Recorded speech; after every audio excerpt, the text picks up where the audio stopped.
आपका हमारे YouTube channel festive secret पर स्वागत है। आज मैं आपको काशी दिया की कहानी सुना रही हूँ। कार्तिक मास में काशी दिए की कहानी और दीपदान का नियम भी लिया जाता है। इसके लिए रोजाना आकाशी दिया की कहानी सुने और शाम को संध्या समय में छत पर तेल का दीपक जलाएं। महीने के आखिरी में जोड़ा जोड़ी जिमाए वस्त्रदान दक्षिणा दे तथा एक अस्सी का दीपक तेल में भरकर दान करे। तो आइए सुनते हैं कार्तिक मास की आकाशी दिए की कहानी। एक दादी पोती थी। दादी सत्यनारायण का व्रत करती और गऊ ग्रास निकालती और पोती खा जाती। पोती बहुत छोटी थी, वह समझती नहीं थी। अब वह मर गई। अगले जन्म में इनार के घर बिल्ली बनी। वह बिल्ली चलती तो उसके पाँव में छमछम की आवाज़ आती थी। अब वह सुबह सुबह इनार के घर में घूमती तो छम छम की आवाज़ राजा के बेटे को सुनाई देती थी। सुबह सुबह राजकुमार घूमने जाता था। वह रोज़ाना सोचता कि जिसकी पाँवों की आवाज़ इतनी सुंदर है तो वह बहुत ही सुंदर होगी। उसने मन में संकल्प कर लिया कि मैं तो इसी से शादी करूँगा। एक दिन वह पिनार के घर गया और उसने पूछा कि तुम्हारे घर में किसकी आवाज़ आती है, वह उससे शादी करेगा। पिनार ने कहा कि शादी तो कर देंगे, लेकिन उसको पिंजरे में बंद करके फेरे करवाएंगे। राजकुमार मान गया। उसके लिए पिंजरा बनवा करके ले आया और उसकी शादी हो गई। उसको किसी ने नहीं देखा। बिल्ली की आवाज़ भी इंसानों जैसी थी। वह बोलती भी थी और सुनती भी थी। राजकुमार के परिवार में उसे किसी ने भी नहीं देखा था। सब सोच रहे थे कि पिंजरे में कोई बहुत ही सुंदर राजकुमारी होगी।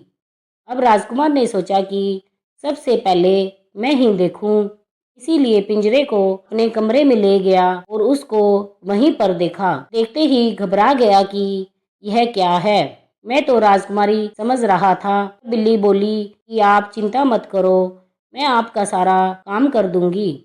आपको बाहर शर्म आती है तो मुझे बाहर मत निकालो। मेरा भोजन आप यहीं पर रख देना और घर का काम मैं रात को कर दिया करूँगी। मैं आपको दुख भी नहीं दूंगी। बिल्ली की बात सुनकर उसे थोड़ी तसल्ली हुई। घर में सब ने कहा कि देवी देवता पुजवाएंगे, बहू को बाहर निकालो।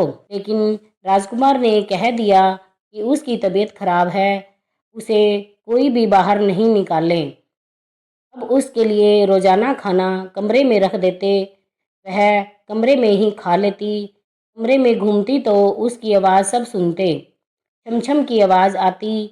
घर वाले यही सोचते कि न जाने कितनी सुंदर होगी। वह घर का सारा काम रात को सबके सोने के बाद कर देती थी। कपड़े धोकर सुखा देती, पोछा रात में ही लगा देती थी। सब सोचते थे कि काम भी बहुत अच्छा करती है। थोड़े दिन बाद राजकुमार के छोटे भाई की शादी तय हुई। सब घर वालों ने कहा कि अब तो उसको बाहर निकाल लो, लेकिन वह कुछ ना कुछ बहाना लगा देता। अब घर में और भी बहुएं थी। वह सब कहती कि शादी का बहुत सारा काम है, हम अकेले नहीं करेंगे। उन्होंने राजकुमार से कहा कि तुम्हारी पत्नी के हिस्से का काम कौन करेगा। उसकी भाभीियों ने कहा कि गेहूं साफ करना है। राजकुमार ने जाकर बिल्ली को बताया तो उसने कहा कि मैं रात को सारा काम कर दूंगी। उसने रात को गेहूं साफ कर दिया। वे अपने पैरों से सुंदर सुंदर मांडने मार दिए। वह सब ने देखा तो बहुत खुश हुए कि बहुत ही अच्छा काम किया। सब कहने लगे कि इतना सुंदर काम करती है तो खुद बहुत सुंदर होगी। लेकिन राजकुमार चुप रहता था। अब छोटे भाई की शादी में जाने के लिए तैयार हुए। राजकुमारी ने बिल्ली से कहा कि मैं तो 2 दिन बारात में चला जाऊंगा, तो तुम्हें खाना पीछे से कौन देगा। वह बोली कि मेरा 2 दिन का खाना पीना रख जाओ। राजकुमार उसका खाना पीना रखकर बारात में चला गया। राजकुमार ने एक सरसों के तेल का दीपक भी जला दिया कि रात को अंधेरा नहीं हो। अब रात हुई तो बिल्ली के पाँव से पानी ढुल गया और उसे बहुत तेज प्यास लगी। वह खिड़की में से बाहर जा रही थी तो खिड़की में तेल का दीपक जल रहा था। उसकी बत्ती नीचे खिसक गई। वह सोचने लगी कि अगर मैं बाहर जाऊंगी तो दीपक बुझ जाएगा और इसकी बत्ती वैसे भी बुझने ही वाली है। वह बत्ती खिसकाने के चक्कर में खिड़की में फंस गई। अब आकाश मार्ग से शिवजी और पार्वती जा रहे थे। शिवजी को पार्वती ने कहा कि भगवान, यह क्या हो रहा है? शिवजी ने कहा, यह बिल्ली है और प्यासी है, पानी पीने के लिए बाहर निकल रही थी तो फंस गई। खिड़की पर दीपक जल रहा है, उसकी रोशनी बंद होने वाली है। यह परेशान हो रही है कि बाहर जाएगी तो दीपक बुझ जाएगा। पार्वती जी ने कहा कि भगवान, इसकी परेशानी दूर करो, इसको बोलो कि पंजे से बत्ती आगे खिसकावे। भगवान उसे पास में आकर बोले तो जैसे ही पंजे से बत्ती खिसकाई, इंसान जैसे पाँव हो गए। वह चकित रह गई। तब उसको भगवान ने कहा कि यह पूरा तेल तुम अपने शरीर पर लगा लो तो स्त्री बन जाओगी। उसने पूरा तेल शरीर पर चोपड़ा तो वह बहुत सुंदर ही स्त्री बन गई और भगवान के चरणों में गिर गई। भगवान ने कहा कि तुम सब सुख प्राप्त करो। बिल्ली ने कहा कि अब मैं अंदर कैसे जाऊं? भगवान ने कहा कि तुम खिड़की में से अंदर बिल्ली बनकर चली जाओ। भगवान आशीर्वाद देकर चले गए। वह बहुत सुंदर राजकुमारी बन के पलंग पर बैठ गई।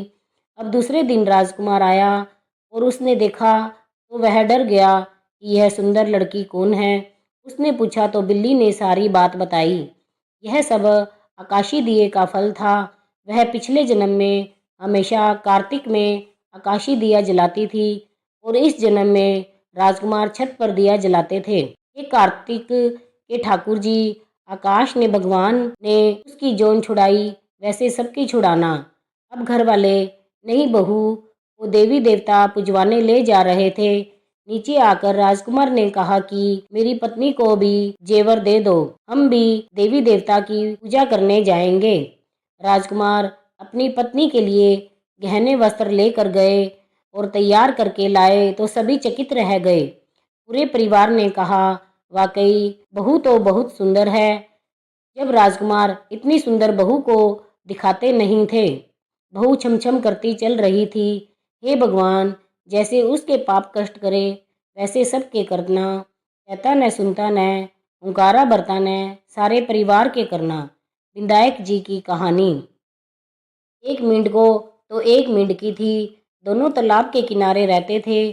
मेंढकी हमेशा गणेश जी का सिमरन करती थी तो मेंढको बोलतो कि तू पराये पुरुष को नाम मत लिया कर, नहीं तो तेरो सर फोड़ दूंगा। अब बेचारी मेंढकी मन में ही गणेश जी को सिमरन करती रहती थी। एक बार गणेश जी ने परीक्षा ली तो राजा के नौकर पानी भरने आए और पानी के साथ मेंढका मेंढकी को भी भर के ले गए और पानी को चूल्हे पर चढ़ा दिया। जब चूल्हे का ताव जलने लगा तो मेंढका बोला कि मेंढकी, अब हम मर जाएंगे, तेरे गणेश जी को सुमर कर। वह बोली, मैं तो कोनी सुमरूं, आप मुझे मारोगे। वह बोला, मैं नहीं मारूंगा, जल्दी से नाम ले, नहीं तो हम ही मर जाएंगे।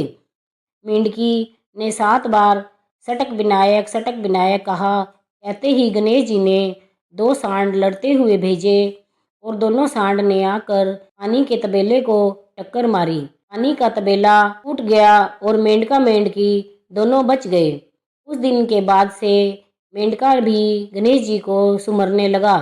हे गणेश जी महाराज, जैसे मेंढका मेंढकी की जान बचाई वैसे सबकी रक्षा करना। कहता न सुनता न, हुंकारा भरता न, आपने सारे परिवार की करना। जय श्री राधे।